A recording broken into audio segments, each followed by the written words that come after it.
सभापति महोदय, मैं आपकी अनुमति से प्रस्ताव करता हूं कि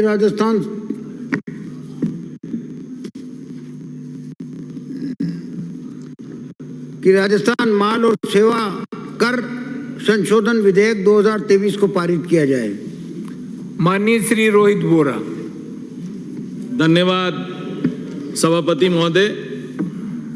जब जब चुनाव आते हैं तब तब बीजेपी सरकार की जो नींद है वो खुलना शुरू हो जाती है। जब तक चुनाव नहीं था, जब तक ये संशोधन नहीं लेके आए, हमारे लीडर ऑफ अपोजिशन ने एक पूछा था ये सीएसआर में क्या है जो आप समझ नहीं पा रहे थे। वो सीएसआर में ये है जो इनपुट क्रेडिट सीएसआर का, जब आप कोई भी माल खरीदते हो तो आपको इनपुट क्रेडिट मिलती है।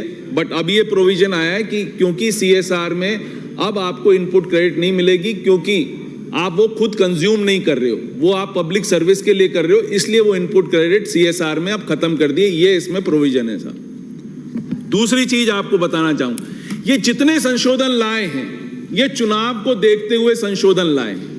इनने जितनी शीतलता दी है वो शीतलता आपको रिटर्न के फॉर्म में शीतलता दी, उनने जो 3 साल का कैप लगा रखा था उसके फॉर्म में शीतलता दी, वो जो स्टेटमेंट्स और रिटर्न्स देने के लिए शीतलता दी। ये चुनावी है, ये सब चीजें चुनावी हैं। उससे पहले 4 साल से ये भूल गए थे कि ये जब जीएसटी ये आया था, जब आप लेके आए थे तो 4 साल से जब आप ये कर रहे थे तो ये शीतलता आप तभी दे देते ना, तो लोग बाग जो हमारे व्यापारी हैं वो दर दर की ठोकरें नहीं खाते ना साहब। वो अब आप व्यापारी दर दर की ठोकरें खा के जब उनके ऊपर पेनल्टीज लग गई, पेनल्टीज भी ऐसे लगी हैं कि आज यदि मेरे पास 1 लाख रुपए का मेरा रिटर्न यदि मैंने गलत दाखिल कर दिया है तो मेरे पास पेनल्टी 1 लाख रुपए की है। ऐसा जीएसटी लॉ है इस कंट्री का, जिसमें छोटे व्यापारियों के आंसू भी बीजेपी वाले पहुंच नहीं सकते। जो इनके वोटर्स हैं वो उनके आंसू भी नहीं पहुंच सकते, क्योंकि आजकल तो ये चोर बता देते हैं व्यापारियों को।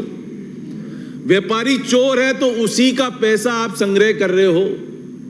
आज आपने देखा एक नई चीज और कर दी जो कि करनी नहीं चाहिए थी। जीएसटी में पीएमएलए लगा दिया थ्रू ए नोटिफिकेशन। वो पब्लिक डोमेन में डाला ही नहीं, किसी से डिस्कस नहीं किया, पार्लियामेंट में डिस्कस नहीं हुआ, स्टेट असेंबलीज में डिस्कस नहीं हुआ। और आप क्या प्रूव करना चाहते हो कि व्यापारी चोर है। व्यापारी को काय में डाल दिया, पीएमएलए में डाल दिया।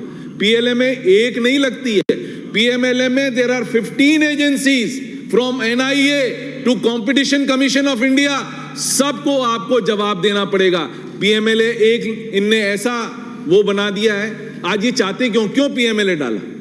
पीएमएलए इसलिए डाला कि जो व्यापारी यदि चुनाव लड़ रहा है, क्योंकि हर पॉलिटिशियन का हो सकता है बिजनेस हो, उसको आपने रगड़ने के लिए कि भाई तू चुनाव नहीं लड़ेगा तो बीजेपी की पार्टी से लड़ेगा, यदि तू लड़ा तो तेरे ऊपर पीएमएलए लगा दी। क्योंकि पीएमएलए में onus is on you to prove कि आपने मनी लॉन्ड्रिंग नहीं करी।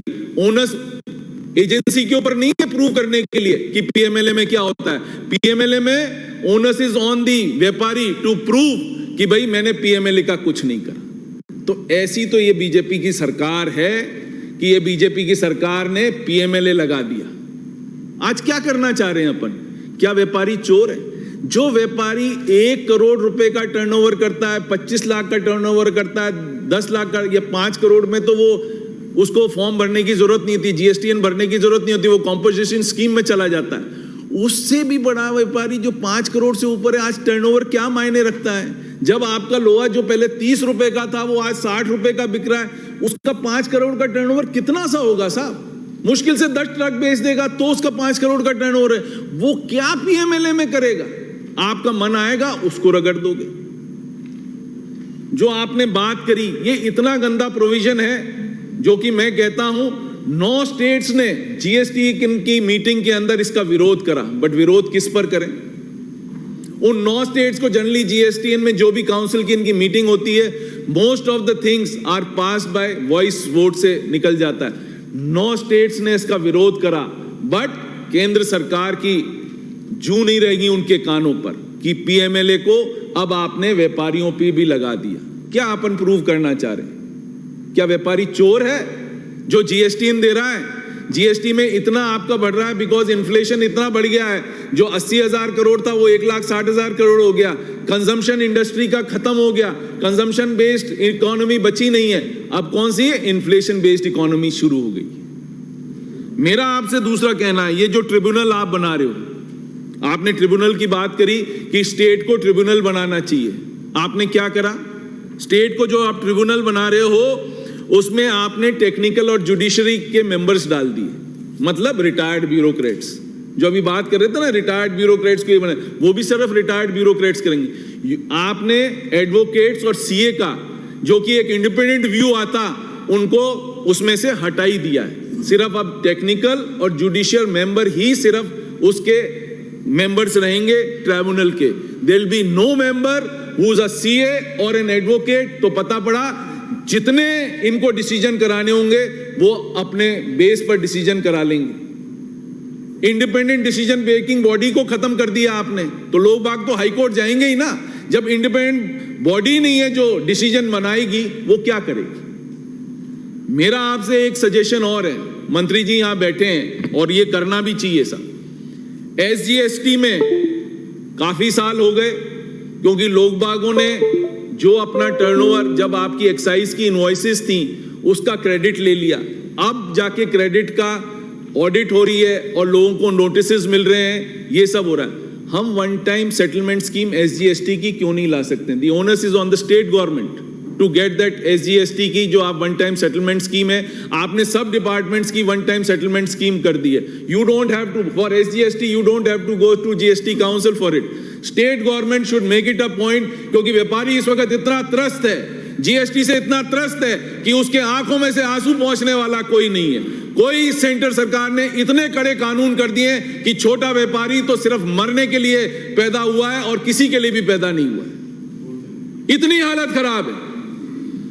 आपको रिटर्न भरने के लिए सीए चाहिए, आपको स्टेटमेंट देने के लिए सीए चाहिए। जिसका टर्नओवर 5 करोड़ नहीं है, वो सीए की फीस कहां से अफोर्ड करेगा? 20-20, 25-25 हजार रुपए महीना। अपन क्या करना चाह रहे हैं? स्टेट्स की स्वायत्तता खत्म कर दी। ये पिछला, जब इनकी गवर्नमेंट ने ये जीएसटी पास करा था, पुराने वित्त मंत्री ने कहा था वसुंधरा जी से कि आप ये कर तो रही हो, बट ये कभी भी हाथ आपका मरोड़ेंगे सेंट्रल गवर्नमेंट, पता पड़ागा आपको पैसा नहीं दिया। तो ये प्रूव कर दिया सेंट्रल गवर्नमेंट ने कि हमारा पैसा जो रुका हुआ है, जो 12% हमारे को इंक्रीमेंट देना था, वो रोक दिया। उसको आपने क्या करा? आपने लोन के रूप में हमारे ऊपर लोन चढ़ा दिया, और जो साहब कह रहे थे कि आपने उसमें इंक्लूडेड है जो अपनी एफआरबीएम लिमिट में, आपने लोन लिया सेंट्रल गवर्नमेंट ने हमें पैसा देने के लिए। आपके पास पैसा नहीं था, हमारी गलती नहीं है, कमिटमेंट आपका था। हमारे को लोन लेने के लिए हमारा एफआरबीएम लिमिट क्रॉस होगी। क्यों? हमारी गलती तो है नहीं। ये गलती किसकी है? ये गलती सेंट्रल गवर्नमेंट की है। They had to take the loan because they could not manage their finances properly. सबसे बड़ी प्रॉब्लम ये है। तो उनकी गलती का भुगतान स्टेट गवर्नमेंट को करना पड़ा। किसी और की गलती का भुगतान हम नहीं कर रहे, हमें सेंट्रल गवर्नमेंट की गलती का भुगतान करना पड़ रहा। तो मेरा आपसे ये निवेदन है, हमारे तो हाथ बंधे हुए हैं साहब, हम कुछ भी नहीं कर सकते। हमारे को तो ये पास करना ही है और करना भी चाहिए, क्योंकि ये सिर्फ इलेक्शन को देखते हुए ये जितनी शीतलता दी है, इसके अंदर जो है सिर्फ शीतलता का है। इसमें सिर्फ एक है जो इनने सीएसआर में इनपुट क्रेडिट के लिए मना करा है, वो बड़ा नेचुरल सा है, क्योंकि इनपुट क्रेडिट आप सीएसआर फंड में दे रहे हो, that is for social service. वो बहुत अच्छा प्रोविजन करा कि जबरदस्ती लोग बाग क्रेडिट उठा रहे थे, उससे गवर्नमेंट को नुकसान था, वो बहुत अच्छा करा। मैं उसके लिए भी समर्थन करता हूं और मैं ये कहता हूं कि इस बिल को पास कर देना चाहिए। प्रश्न ये है कि राजस्थान माल और सेवा कर संशोधन विधेयक 2023 को पारित किया जाए। जो पक्ष में हो हाँ कहें, जो विपक्ष में हो ना कहें। हाँ पक्ष जीता, हाँ पक्ष जीता। राजस्थान माल और सेवा कर संशोधन विधेयक 2023 पारित किए गए। राजस्थान सिनेमा विनियमन संशोधन विधेयक 2023। माननीय श्री शांति कुमार जी धारीवाल, प्रभारी मंत्री।